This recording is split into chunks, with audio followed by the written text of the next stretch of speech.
meron din pala siyang pinapasabi. Huwag ka daw mag-alala dahil hindi naman daw siya mag-ano. Huwag ka lang ba, stay ka lang daw. Huwag ka daw mag-alala. Huwag ka mag-alala sa kanya or ano man yung mga iniisip na bagay. Huwag mo masyadong isipin. Kasi siya, sabi pa nga niya, alam mo naman ako, stick to one lang ako. Ikaw naman, tikwan ka ba?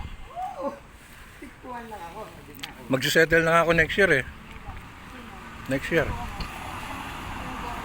Hmm? Hmm? Oh.